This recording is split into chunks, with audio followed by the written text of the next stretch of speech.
ಅಂದ್ರೆ 50% ಏರಿಕೆ ಆಗಿದೆ.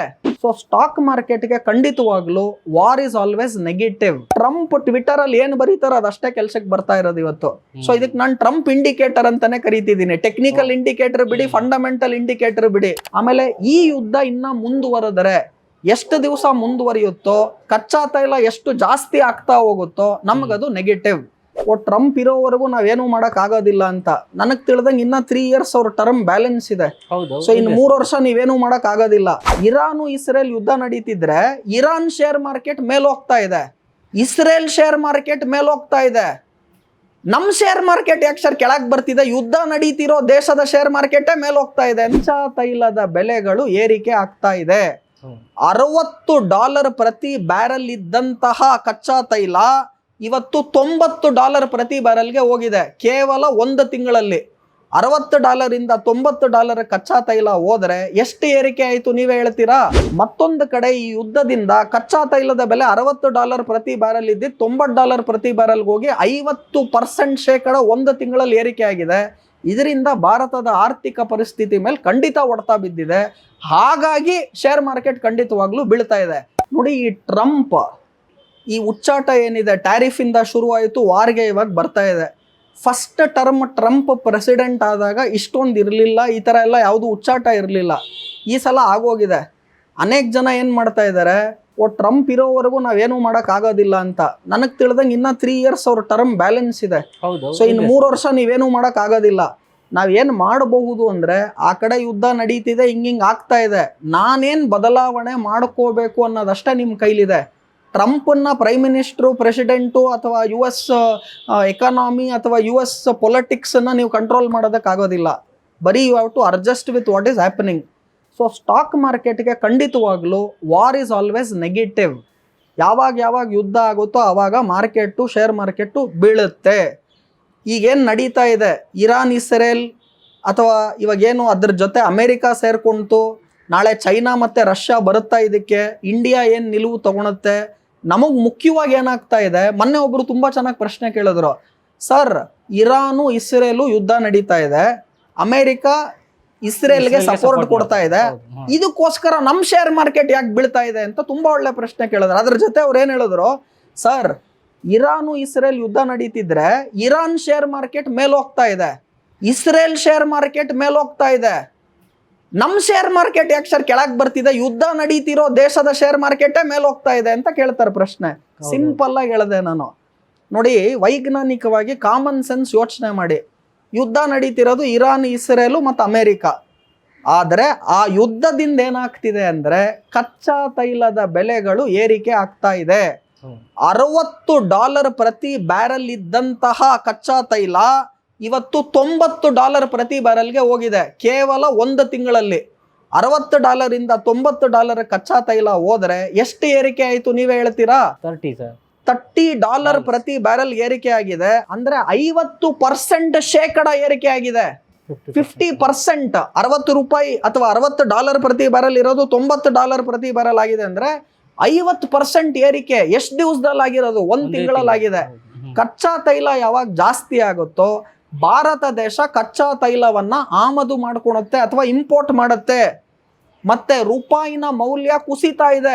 ನಾವು ಇಂಪೋರ್ಟ್ ಮಾಡ್ಕೊಂತೀವಲ್ಲ ಕಚ್ಚಾ ತೈಲನ, ರೂಪಾಯಲ್ಲಿ ಕೊಡಕ್ಕಾಗಲ್ಲ, ಡಾಲರಲ್ಲಿ ಪೇಮೆಂಟ್ ಕೊಡಬೇಕು.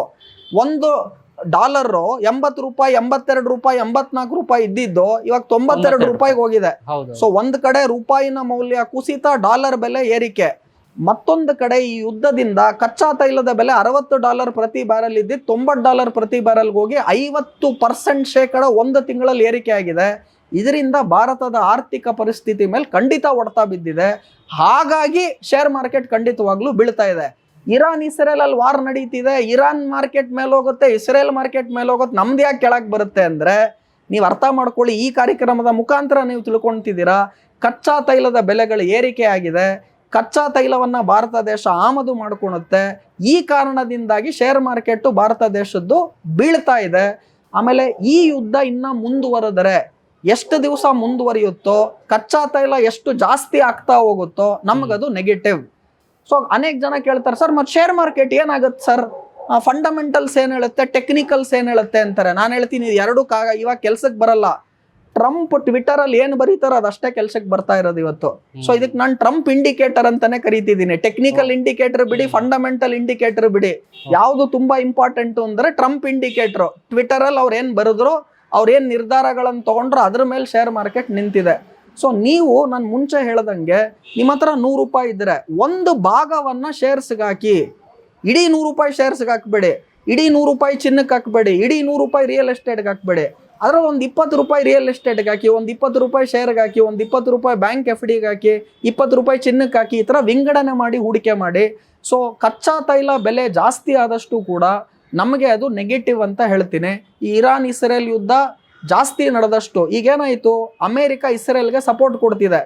ಇನ್ನೊಂದು ಕಡೆ ಏನಾನ ಚೈನಾ ರಷ್ಯಾ ಈಗ ನ್ಯೂಟ್ರಲ್ ಸ್ಟ್ಯಾಂಡ್ ಅಲ್ಲಿ ಇದಾರೆ.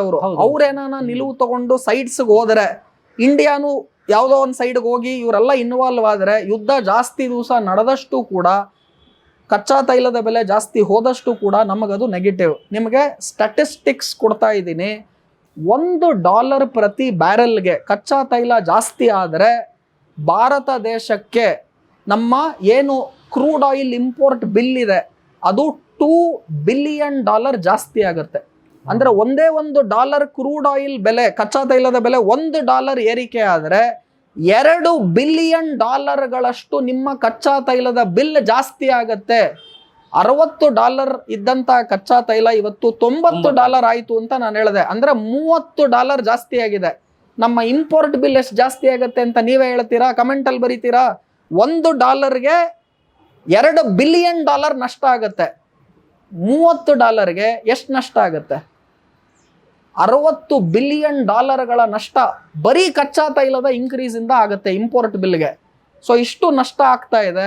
ಸೊ ಕಚ್ಚಾ ತೈಲ ಬೆಲೆ ಜಾಸ್ತಿ ಯಾಕೆ ಆಗ್ತಾ ಇದೆ ಅಂದ್ರೆ, ಇನ್ನ ನಾನು ಡೀಟೇಲ್ ಆಗಿ ಹೇಳಬೇಕು ಅಂದ್ರೆ, ಈ ಸ್ಟ್ರೈಟ್ ಆಫ್ ಹರ್ಮಾಸ್ ಅಂದ್ಬಿಟ್ಟು ಇಲ್ಲಿ ಇಡೀ ವಿಶ್ವದ 20% ಕಚ್ಚಾ ತೈಲ ಪಾಸ್ ಆಗುತ್ತೆ. ಏನಿದು ಸ್ಟ್ರೈಟ್ ಆಫ್ ಹರ್ಮಾಸ್? ಸಿಂಪಲ್ ಆಗಿ ಹೇಳಿ, ನಿಮ್ಮ ಸಂಯುಕ್ತ ಕರ್ನಾಟಕದ ಚಾನೆಲ್ ಮುಖಾಂತರ ಮಾತ್ರ ಇದಕ್ಕೆ ಉತ್ತರ ಸಿಗುತ್ತೆ, ಇನ್ನೆಲ್ಲೂ ಸಿಗಲ್ಲ.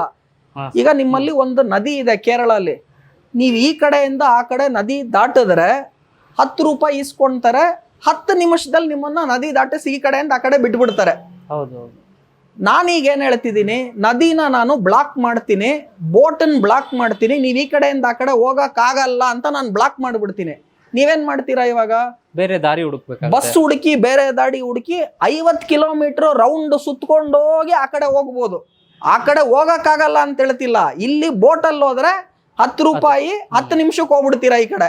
ನಾನೀಗ ಬ್ಲಾಕ್ ಮಾಡ್ಬಿಟ್ಟೆ ನಿಮ್ದು ಅದನ್ನ. ಈಗ ನೀವೇನ್ ಮಾಡ್ತೀರಾ? ಬಸ್ಸೋ ಕಾರೋ ಮಾಡ್ಕೊಂಡು 50 ಕಿಲೋಮೀಟರ್ ಎಲ್ಲ ರೌಂಡ್ ಮಾಡ್ಕೊಂಡು ಹೋಗ್ತೀರಾ. 10 ರೂಪಾಯಲ್ಲಿ ಹೋಗೋದು ಈಗ ಏನಾಗ್ತಿದೆ, 10,000 ಖರ್ಚಾಗ್ತಿದೆ ನಿಮಗೆ. ಟೈಮು 10 ನಿಮಿಷದಲ್ಲಿ ಹೋಗೋದೇನಾಗ್ತಿದೆ, 2 ಅವರ್ ತಗೊಂತಾ ಇದೆ ಇವಾಗ. ಅವಾಗ ಏನಾಗುತ್ತೆ, ನಿಮ್ಮ ಖರ್ಚು ಮತ್ತೆ ನಿಮ್ಮ ಟೈಮ್ ಜಾಸ್ತಿ ಆಗ್ತಿದೆ. ಹಾಗಾಗಿ ಕಚ್ಚಾ ತೈಲದ ಬೆಲೆನೂ ಜಾಸ್ತಿ ಆಗ್ತಿದೆ. ಇರಾನ್ ಏನ್ ಮಾಡ್ತಿದೆ, ಈ ಸ್ಟ್ರೈಟ್ ಆಫ್ ಹರ್ಮಾಸ್ ಅನ್ನ ನಾನು ಕ್ಲೋಸ್ ಮಾಡ್ತಿದ್ದೀನಿ ಮಾಡಿದ್ರು. ಆಮೇಲೆ ಏನ್ ಹೇಳ್ತಾ ಇದೆ ಇರಾನು, ನಾನು ಬರೀ ರಷ್ಯಾ ಮತ್ತೆ ಚೈನಾದ ಹಡಗು ಏನಾನ ಬಂದ್ರೆ ಅವ್ರನ್ನ ಬಿಡ್ತೀನಿ, ಬೇರೆ ಹಡಗನ್ ನಾನು ಬಿಡಲ್ಲ ಅಂತ ಹೇಳ್ತಾ ಇದ್ದಾರೆ. ಈಗ ಬೇರೆ ಹಡಗನ್ ನೀವು ಬಿಡಲ್ಲ ಅಂದ್ರೆ ಅವ್ರೇನ್ ಮಾಡಬೇಕು, ಆಲ್ಟರ್ನೇಟಿವ್ ರೂಟ್ ಅನ್ಕೊಂಡು ಎಲ್ಲ ಸುತ್ತ ಹಾಕೊಂಡು ಹೋಗ್ಬೇಕು. ಅದಕ್ಕೆ ಟೈಮ್ ಜಾಸ್ತಿ, ಖರ್ಚು, ಸಾಗಾಣಿಕೆ ವೆಚ್ಚ ಜಾಸ್ತಿ ಆಗ್ತಾ ಇದೆ. ಅವಾಗ ಏನಾಯ್ತು, ಕಚ್ಚಾ ತೈಲದ ಬೆಲೆಗಳು ಏರಿಕೆ ಆಗ್ತಿದೆ. ಇಂಡಿಯಾದಲ್ಲಿ ಇವತ್ತು LPG ರೇಟ್ 60 ರೂಪೀಸ್ ಜಾಸ್ತಿ ಆಗಿದೆ ಸರ್. ನಾನು ಮಾತಾಡ್ತಿರೋದು ಬರೀ ಕಚ್ಚಾ ತೈಲ. ನೀವು ನನಗೆ ಹೊಸ ಪ್ರಶ್ನೆ ಕೇಳ್ತಾ ಇದ್ದೀರಾ ಇವಾಗ ಗ್ಯಾಸ್ ಬಗ್ಗೆ, ಅದು ಇನ್ನ 1 ಅವರ್ ಮಾತಾಡ್ಬೋದು ನಾನು. ಸೊ ಈ ಯುದ್ಧ ನಡೆದಷ್ಟು ಕೂಡ ಈ ಸ್ಟ್ರೈಟ್ ಆಫ್ ಹರ್ಮಾಸ್ ಅನ್ನ ಇರಾನ್ ಏನ್ ಮಾಡಿದ್ರು, ಬ್ಲಾಕ್ ಮಾಡಿಬಿಟ್ರು. ಅವ್ರೇನ್ ಹೇಳಿದ್ರು, ನಾನು ಸ್ಟ್ರೈಟ್ ಆಫ್ ಹರ್ಮಾಸ್ ಅಲ್ಲಿ ನಮ್ಮ ಇಡೀ ವಿಶ್ವದ 20% ಕಚ್ಚಾ ತೈಲ ಇಡೀ ವಿಶ್ವಕ್ಕೆ ಹೋಗೋದು ಈ ಸ್ಟ್ರೈಟ್ ಆಫ್ ಹರ್ಮಾಸ್ ಇಂದ. ಇರಾನ್ ಏನ್ ಮಾಡಿದ್ರು, ಅದನ್ನ ಬ್ಲಾಕ್ ಮಾಡಿದ್ರು. ಯಾಕೆ? ಯುದ್ಧ ನಡೀತಿದೆ. ಕಚ್ಚಾ ತೈಲ ಬೆಲೆ ಏನಾಯ್ತು, $60 $90 ಆಯ್ತು. ಈ ಸ್ಟ್ರೈಟ್ ಆಫ್ ಹರ್ಮಾಸ್ ಎಕ್ಸ್ಪ್ಲನೇಷನ್ ನಾನು ಈಗೇನ್ ಮಾಡಿದೆ, ಆ ಪದ ಹೇಳಕ್ಕೆ ಎಷ್ಟೋ ಜನಕ್ಕೆ ಬರಲ್ಲ. ಆದ್ರೆ ಇದಕ್ಕೆ ನೀವು CA ಓದೋದು ಬೇಕಾಗಿಲ್ಲ, ಕೋಟ್ಯಾಂತರ ರೂಪಾಯಿ ಮಾಡೋದು ಬೇಕಾಗಿಲ್ಲ. ಸಂಯುಕ್ತ ಕರ್ನಾಟಕದ ಮುಖಾಂತರ ಈ ಸ್ಟ್ರೈಟ್ ಆಫ್ ಹರ್ಮಾಸ್ ಅನ್ನು ಎಷ್ಟು ಚೆನ್ನಾಗಿ ನಾನು ನಿಮ್ಗೆ ಎಕ್ಸ್ಪ್ಲೇನ್ ಮಾಡಿ ಹೇಳಿದೆ. 10 ರೂಪಾಯಲ್ಲಿ 10 ನಿಮಿಷಕ್ಕೆ ಹೋಗುವಂತಹ ಹಡಗಲ್ಲಿ, ಅಥವಾ ನೀವು ಒಂದು ಚಿಕ್ಕ ಸಮುದ್ರ ಬೇಡ ನನಗೆ, ಯಾವುದೋ ಒಂದು ರಿವರ್, ಈ ಕಡೆಯಿಂದ ಆ ಕಡೆ ದಡಕ್ಕೆ ಹೋಗಕ್ಕೆ ಹೋಗ್ಬಿಡ್ತಿದ್ರೆ ಅದನ್ನ ನಾನು ಬ್ಲಾಕ್ ಮಾಡಿದ್ರಿ. ಈಗ ನೀವೇನ್ ಮಾಡಬೇಕು, ಇಡೀ ಆ ರಿವರ್ ಅನ್ನ ಸುತ್ತುವರ್ದಿ ಅದನ್ನೆಲ್ಲ ಆ ಕಡೆ ಹೋಗಿ 2 ಅವರ್ ಆಗುತ್ತೆ. ಅಲ್ಲೆಲ್ಲ ಹೋಗಿ ಬರಬೇಕು, 10 ರೂಪಾಯಿಂದ 10,000 ರೂಪಾಯಿ ಖರ್ಚಾಗ್ತಾ ಇದೆ. ಅವಾಗ ಅಲ್ಲೇನೋ ಅರ್ಥ ಏನಾಗುತ್ತೆ, ಮಾಡ್ಕೊಬೋದು. ಬೆಲೆ ಜಾಸ್ತಿ ಆಗತ್ತೆ. ಸೊ ಅದೇ ಕಚ್ಚಾ ತೈಲದಲ್ಲಿ ಆಗಿರೋದು. ಯುದ್ಧ ಆದಷ್ಟು ಬೇಗ ಎಂಡ್ ಆಗ್ಲಿ, ಜನ ಈ ತರ ಕಿತ್ತಾಡೋದನ್ನ ನಿಲ್ಲಿಸ್ಲಿ, ದೇಶದಲ್ಲೂ ಕೂಡ ಎಲ್ಲರೂ ಕೂಡ ಸಂಯುಕ್ತವಾಗಿ ಇರ್ಲಿ. ಸೊ ಜಗಳ ಆಡೋದನ್ನ ನಿಲ್ಲಿಸ್ರಿ ಅನ್ನೋ ಸಂದೇಶವನ್ನ ನಿಮ್ ಚಾನೆಲ್ ಮುಖಾಂತರ, ಅದ ಇರಾನ್ ಆಗಿರ್ಬೋದು, ಇಸ್ರೇಲ್ ಆಗಿರ್ಬೋದು, ಟ್ರಂಪ್ ಆಗಿರ್ಬೋದು, ಅವ್ರಿಗೆ ನಮ್ಮ ಸಂದೇಶ ತಲುಪಲಿ ಬೇಗ ಅನ್ನೋದನ್ನು ಕೂಡ ಆಶಿಸ್ತೀನಿ.